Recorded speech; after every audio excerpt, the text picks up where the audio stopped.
If you were following an election campaign 20 years ago, you would have had the newspaper to read in the morning, the radio to listen to during the day, and if you wanted to actually see what the Prime Minister and the opposition leader had been up to, you'd have to wait for the 6 o'clock evening news. These days, if you're not watching Julia Gillard and Tony Abbott live, you can certainly see pictures as soon afterwards as you like. And forget waiting for the next day's paper for analysis. Most keen observers are straight onto Twitter and media websites for instant news and views. One man who follows the changing media landscape very closely is Jay Rosen, a press critic, writer and professor of journalism at New York University. He's currently in Australia and indeed is with me in our Sydney studio. Welcome. Thank you. You've only landed in the country 24 hours ago. You've landed in the midst of an election, in case you haven't noticed. I noticed. You wrote in 2008, or you wrote of the 2008 US election that it was horse race journalism that works for journalists but doesn't work for the public. It fails for the public. Explain to us, what is horse race journalism, and is it something that's peculiar to the US, or do you see it in evidence here too? Well, horse race journalism is sort of a reusable model for how to do campaign coverage, in which you focus on who's going to win rather than what the country needs to settle by electing a prime minister. And it's easy to do because you can kind of reuse it sort of like a Christmas tree every year, and it requires almost no knowledge either. And it kind of imagines the campaign as a sporting event, right?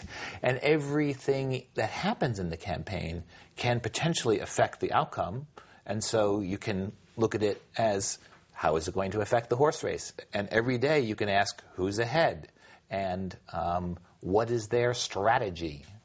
And I think this perspective appeals to political reporters because it kind of puts them on the inside, you know, looking at the campaign the way the operatives do. By the way, I'm told that you actually have a program here on Sunday morning called The Insiders. We do. Is that true? We do. And the insiders are the journalists? That is right. That's remarkable. The nature of, basically what you've just described there is basically what the day-to-day reporting of modern campaigns. What would be an alternative model then for reporting, like we just saw on the news, the cut and thrust of what the leaders are up to all day? Well, an alternative model might start with, what do the people of Australia want this campaign to be about? What are the issues they want to see the candidates discussing? And then to ask each day, well, how did we do in advancing the discussion of the citizens' agenda today? Was it ignored? Was it addressed? Was it demagogued? Was it slighted? And if the journalists helped citizens get their agenda addressed during the campaign, they would be performing something that's actually very important, a role that's very important for them to do. But instead, if they want to simply become the chroniclers of the inside game and tell us from the point of view sort of the professional strategist who's doing better, well, they're going to, in a way, join the political class. And that's the attraction of the horse race. But do you not need both? Because, of course, you do need the stories that give context and explain what's going on, and is this true, is this not true, how does this all fit? But then how do you ignore, say, for example, today when we have a former opposition leader showing up at a particular event, you can't very well just ignore that. No, you can't. But what you could do is say, well, politics is also theater. Politics is entertainment. So in that segment of our coverage, we'll cover Latham. Is that his name? Latham. We'll cover Latham because clearly this is the entertainment portion of the campaign. Presumably it's getting harder and harder to do contextual reporting because of the nature of news, the constant deadlines, the need to be sending back stuff online. So this type of reporting you're talking about is perhaps the only thing that is doable under some of these constraints. Maybe, but even then you can send those who are interested in knowing more to the web to find out more. You can try and engage people in things that maybe don't strike them immediately as interesting, but underneath that are. And if you start with, what do the people of Australia want their candidates to be discussing, that's real also. And you can sort of press that and try to bring those things into the campaign. That would give journalists an agenda that's not an ideological thing, but is a very important role for them. Much more important, frankly, than telling us who's ahead today.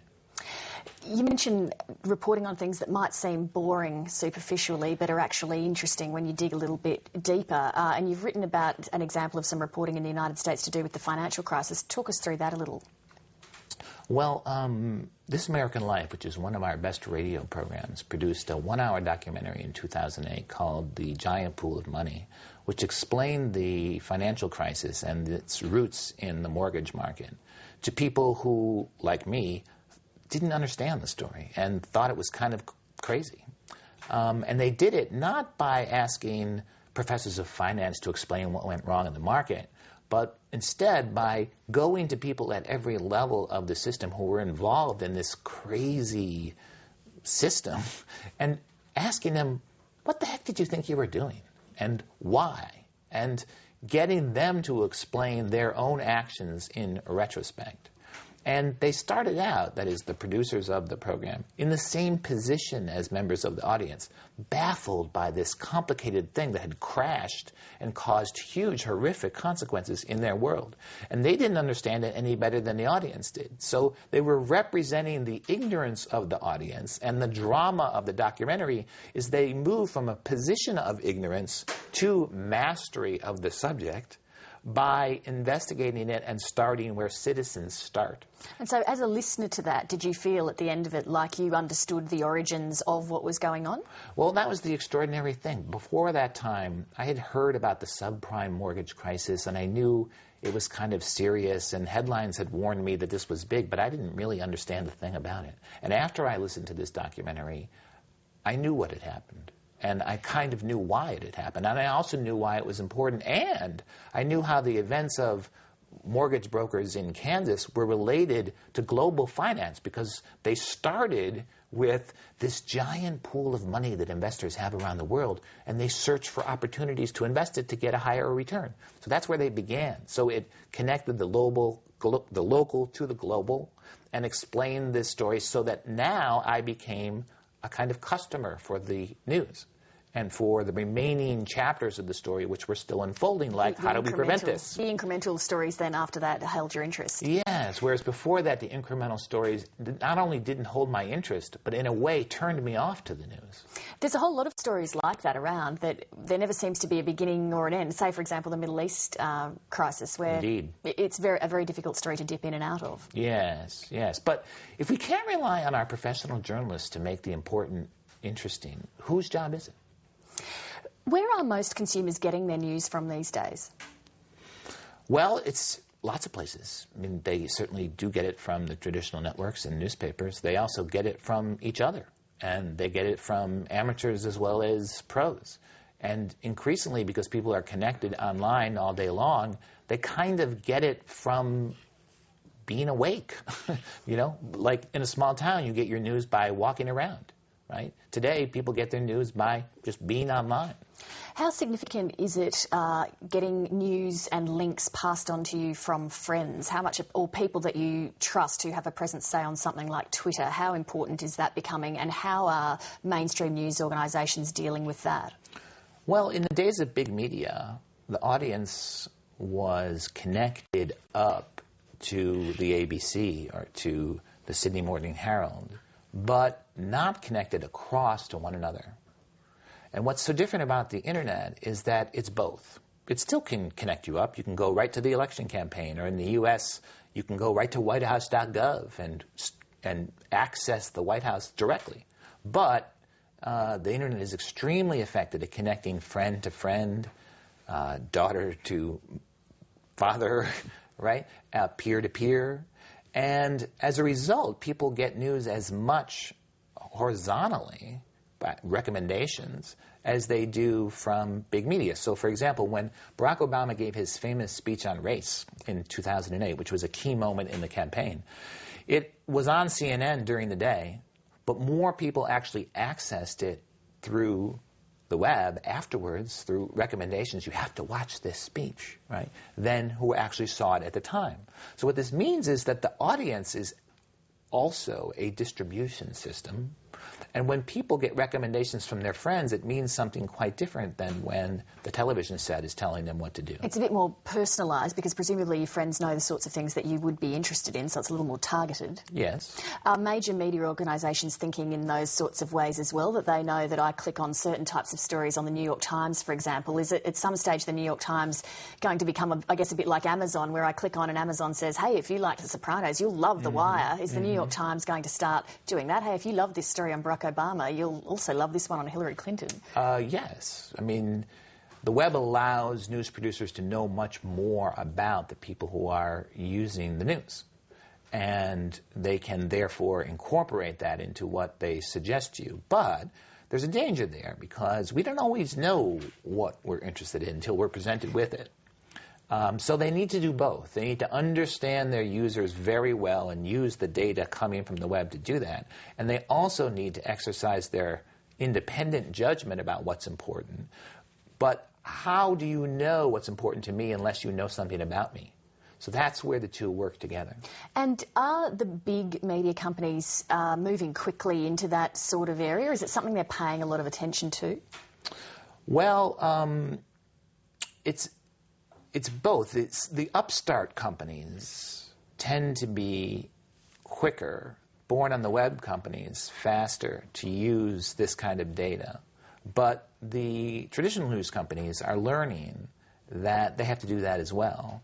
They're a little bit more hesitant to leap in because they understand that part of what they have to sell is their own judgment.